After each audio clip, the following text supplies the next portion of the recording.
Oi, curtindo cenas aqui. Hoje vou resumir um thriller de terror americano chamado de Jogo Perigoso.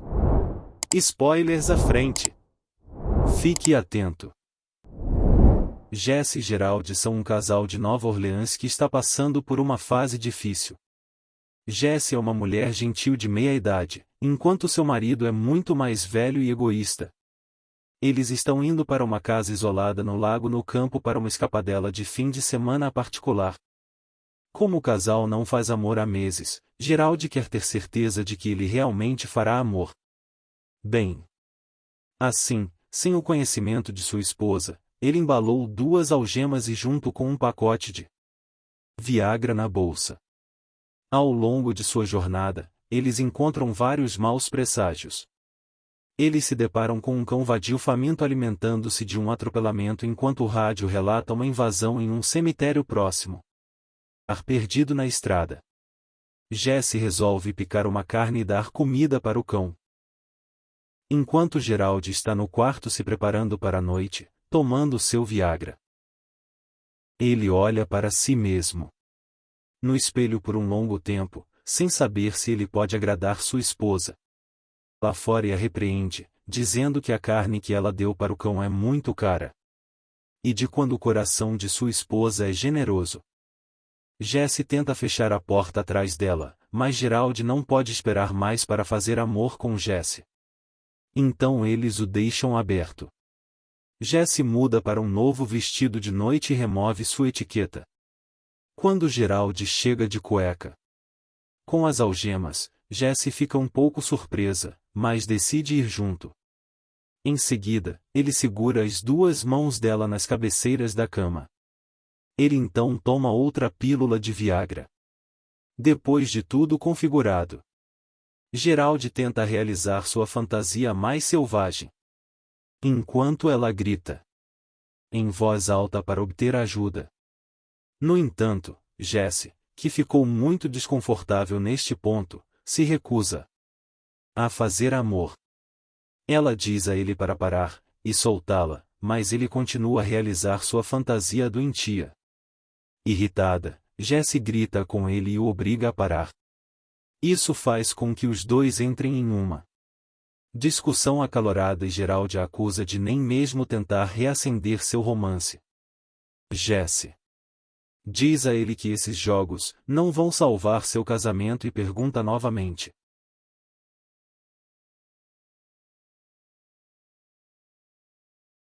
Gerald começa a passar mal.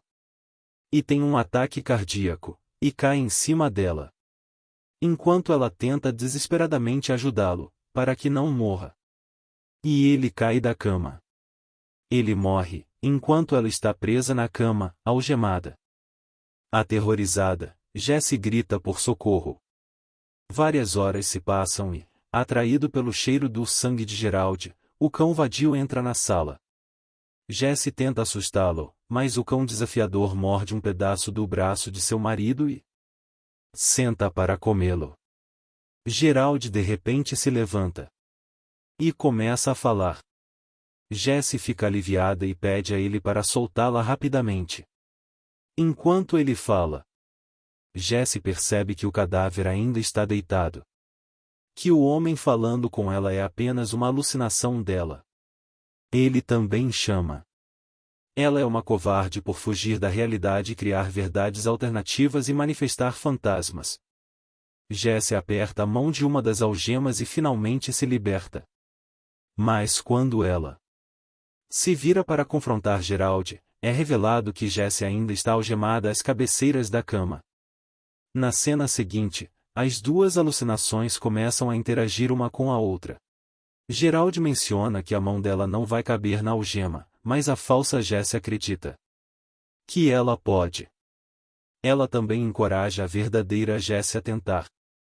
Como o tempo está se esgotando para ela. Em questão de poucas horas, ela pode morrer devido à desidratação.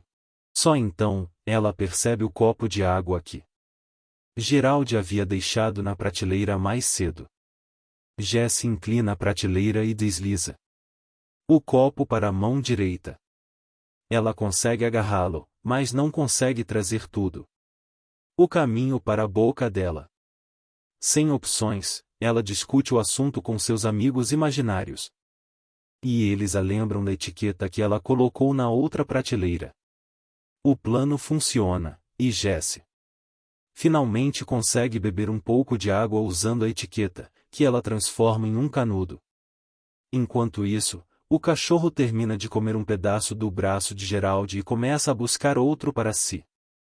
Jessie nova, a figura carrega uma sacola cheia de ossos humanos e bugigangas. Assustada, Jessie fecha os olhos. E repete para si mesma, você não é real. A alucinação de Gerald também aparece e conta. Ela que talvez ela esteja certa. Ele especula que a figura poderia ser a morte esperando para levá-la. Gerald então começa a falar em enigmas e a chama de rato, o que parece perturbá-la. Esse faz com que Jessie se lembre de sua infância, quando seu pai, Tom, costumava se referir afetuosamente a ela. Ela como rato. Jessie, de 12 anos, está de férias com sua família em uma casa no lago. Ela nunca se deu bem com a mãe, Susan, e eles sempre permaneceram distantes. Naquilo, o falso Gerald pergunta por que ela escondeu dele um segredo tão grande e, em resposta, Jessie diz que tem muitos segredos, alguns dos quais são muito assustadores para discutir. Surpreendentemente, o homem assustador de antes não está em lugar nenhum.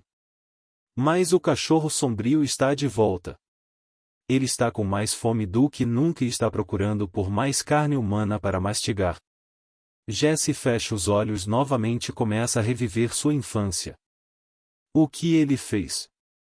No entanto, ele indiretamente a ameaça para nunca falar sobre isso com ninguém.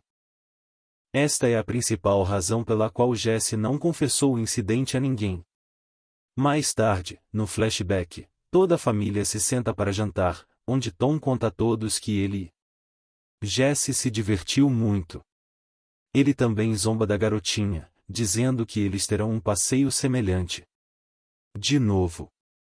Ao ouvir isso, Jessie fica com tanta raiva que quebra um copo na mão, cortando-se. De volta ao presente, Jessie acorda de seus sonhos com uma ideia.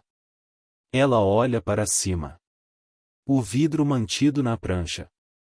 A Jessie imaginária aprova o plano, mas a avisa que ferir Gerald, por outro lado, acha bom porque o sangue agirá como um lubrificante.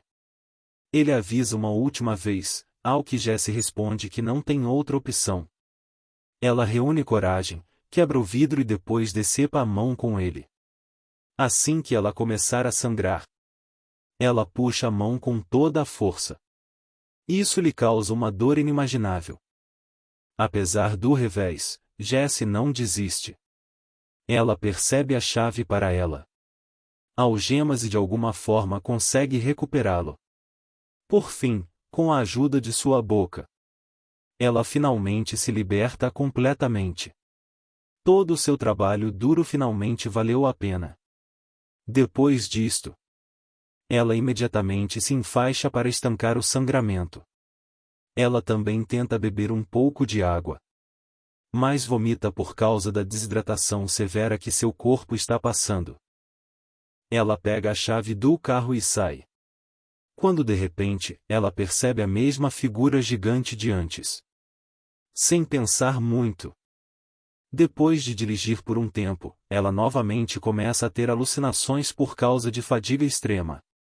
A princípio, ela vê seu falecido marido se despedindo para ela. Ela também vê a figura alta no banco de trás de seu carro, bate em uma árvore próxima. Depois que ela buzina por um tempo, algumas pessoas próximas vêm e a resgatam. 6 meses após o incidente, vemos Jessie em seu escritório, totalmente recuperada de sua cabeça ferida. Sua mão também foi parcialmente consertada após múltiplos enxertos de pele. É revelado que ela não contou às autoridades o que aconteceu na casa do lago porque queria evitar as perguntas dolorosas. Em seu depoimento, Jessie disse que tem amnésia grave, por isso ela não se lembra de nada daquela viagem fatídica. Onde foi parar a aliança de casamento dela?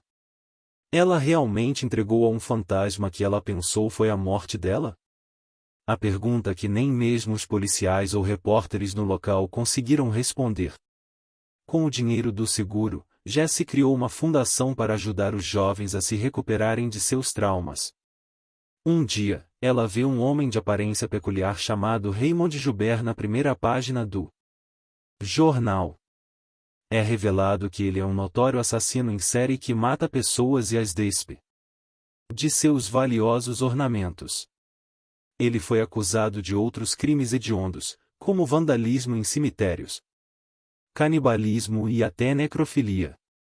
Joubert sofre de uma doença rara chamada acromegalia, que resulta no crescimento anormal de várias partes do corpo. Depois que ele foi preso, eles revistaram sua casa e encontraram suas irmãs e seu pai mortos. Este último foi consumido parcialmente. O que indica que Joubert prefere carne masculina. Na cena final, ela chega ao tribunal no momento da audiência de Joubert. Um repórter revela que ele não falou uma única palavra desde que foi preso. No entanto, assim que ele vê Jessie, ele fica surpreso e diz: "Você não é real." Acontece que até ele pensou que ela era um fantasma. Então, ela diz a ele com confiança: "Você é muito menor do que eu me lembrava." O filme termina como Jessie saiu triunfalmente para a rua com a luz do sol brilhando sobre ela.